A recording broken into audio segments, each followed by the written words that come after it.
आप सबको जय मसीह की। आज का वचन आपसे बात करें, इसको मैंने टाइटल दिया है आप यीशु मसीह के साथ एक हैं। You are one with Jesus Christ. परमेश्वर का वचन 1 कुरिन्थियों 6:17 कहता है, और जो प्रभु की संगति में रहता है वह उसके साथ एक आत्मा हो जाता है। परमेश्वर का वचन बताता है जो उसकी संगति में रहता है वह उसके साथ एक आत्मा हो जाता है। अब ध्यान देने वाली बात यह है कि जो उसकी संगति में बना रहता है, ये वचन लगातार बने रहने के लिए बोलता है। मसीह में नए जन्म के द्वारा विश्वासी और प्रभु यीशु मसीह एक हो जाते हैं। प्रभु यीशु मसीह ने कहा यूहन्ना 15:5 में, मैं दाखलता हूँ तुम डालियाँ हो, जो मुझ में बना रहता है और मैं उसमें, वह बहुत फल फलता है, क्योंकि मुझसे अलग होकर तुम कुछ नहीं कर सकते। इन दोनों वचनों को जब हम पढ़ते हैं तो इन दोनों वचनों में एक बात सामान्य है, ये दोनों आयतें हमें संगति में लगातार बने रहने के लिए बोलती हैं। जब आप एक पेड़ को देखते हैं तो आप ये नहीं सोचते कि डालियां एक भाग है और बाकी का हिस्सा दूसरा भाग, आप उसे एक संपूर्ण पेड़ के रूप में देखते हैं। उसी तरह हम भी मसीह में एक है, हमारी आत्मा उसके साथ एक है। प्रभु यीशु मसीह हमारा सिर है और हम उसकी देह हैं, हम उसके शरीर हैं। इसलिए पौलुस बोलता है, क्योंकि तुम दाम देकर मोल लिए गए हो, अपनी देह के द्वारा परमेश्वर की महिमा करो। एक और वचन हम पढ़ेंगे, यहाँ लिखा है 1 कुरिन्थियों 6:19 कहता है, क्या तुम नहीं जानते कि तुम्हारी देह पवित्र आत्मा का मंदिर है जो तुम में बसा हुआ है और तुम्हें परमेश्वर की ओर से मिला है, तुम अपने नहीं हो। प्रियो, जब आप इस बात को जान लेते हैं कि परमेश्वर का वचन हमें ये बात बताता है कि हम मसीह में हैं, मसीह हम में है, अब हम दोनों नहीं रहे, अब हम एक हो गए हैं। जब हम नया जन्म प्राप्त करते हैं, परमेश्वर हमें क्या करता है, परमेश्वर अपनी आत्मा को हमारे भीतर में देता है और अब परमेश्वर की आत्मा और हमारी आत्मा एक हो जाती है। इसलिए बाइबल कहती है जो कोई उसकी संगति में रहता है वह उसके साथ एक आत्मा हो जाता है। प्रियो, आपसे पाप कब होता है, आपसे गलतियां कब होती हैं, जब आप ये नहीं जान पाते कि परमेश्वर का आत्मा आपके भीतर में है। जब आप शारीरिक रीति से चलते हैं तो आपसे पाप होता है, लेकिन बाइबल हमें बताती है यीशु मसीह और हम एक हो चुके हैं। हालेलुया। आज के वचन में हमें 3 बातें सीखने को मिलती हैं। पहली बात है, हमें उसकी संगति में बने रहना है। दूसरी बात है, हम उससे अलग होकर कुछ नहीं कर सकते।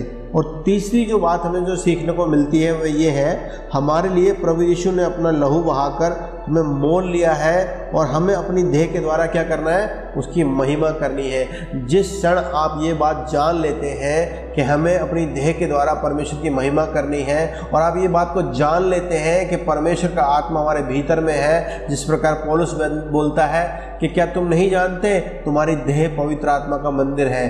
प्रियो, आप पाप ना करें। आप जान लें कि परमेश्वर ने आपको अपने बहुमूल्य लहू के द्वारा खरीदा है। आप उसके लहू की कीमत को जाने।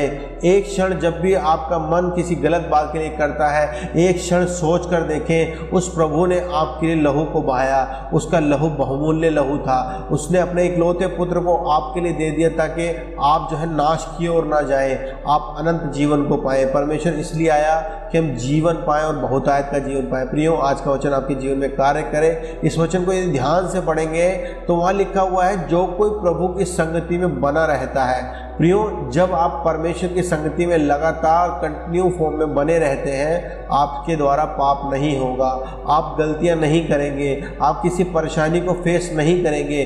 शैतान की चाल हमारे जीवन में कब कामयाब होती है, जब हम परमेश्वर की संगति को छोड़ देते हैं। जिस क्षण हम परमेश्वर की संगति को छोड़ते हैं, परमेश्वर हमारे भीतर में होता है। परमेश्वर कहता है कि मैं तुम्हें कभी ना छोड़ूंगा, कभी ना त्यागूंगा। लेकिन उस समय हमारे जीवन में क्या होता है जानते हैं, पाप का बोध, जब हमसे कोई गलती होती है ना, पाप का बोध हमें क्या करता है, हमें इस बात को विश्वास करने के लिए मजबूर करता है कि अब हमारी प्रार्थना नहीं सुनी जाएगी, अब हम कठिनाई से होकर चल रहे हैं, हमारी कोई प्रार्थना सुन नहीं रहा। लेकिन ऐसा बिल्कुल भी नहीं है। जिस क्षण आप परमेश्वर को पुकारेंगे, परमेश्वर निश्चय आपको सुनकर उत्तर देगा। लेकिन यहाँ पे एक बात जो रिक्वायरमेंट है वो ये है कि हमें उसकी संगति में लगातार बने रहना है। हालेलुया।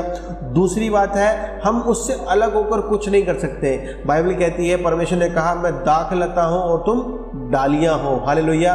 प्रियो, यदि हम दाखलता से जुड़े हुए हैं तो ही हम कुछ कर पाएंगे, यदि हम रूट से जुड़े हुए हैं तो ही हम कुछ कर पाएंगे।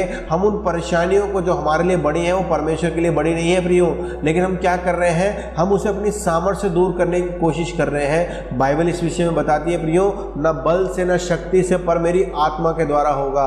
कई बार हम जब हम कामों को करते हैं हम अपने बल के द्वारा करने की कोशिश करते हैं, लेकिन बाइबल हमें बताती है न तो बल से न शक्ति से पर मेरी आत्मा के द्वारा। परमेश्वर का आत्मा नया जन्म पाए हुए व्यक्ति के लिए क्या काम करता है, परमेश्वर का आत्मा और आपका आत्मा एक हो जाता है। जब आप उससे लगातार संगति में बने रहते हैं आप निश्चय आशीषों को पाएंगे। बाइबल बताती है ऐसी सी बातें जो अभी रहस्य में हैं, जो छुपी हुई हैं, परमेश्वर आप पर रिवील करेगा। बस आपको इस रिक्वायरमेंट को पूरा करना है। यदि आप एक विश्वासी हैं तो आपके लिए जरूरी है कि आप परमेश्वर की संगति में बने रहें। एक बात को हमेशा याद रखें कि उसने आपके और मेरे लिए अपने बहुमूल्य लहू को बहाया है। हम अपने नहीं है, पौलुस बोलता है हम अपने नहीं है। हमें क्या करना है, हमें अपनी देह के द्वारा परमेश्वर की महिमा को करना है। हालेलुया। परमेश्वर के वचनों से आप सबको आशीष दे। सबको जय मसीह की।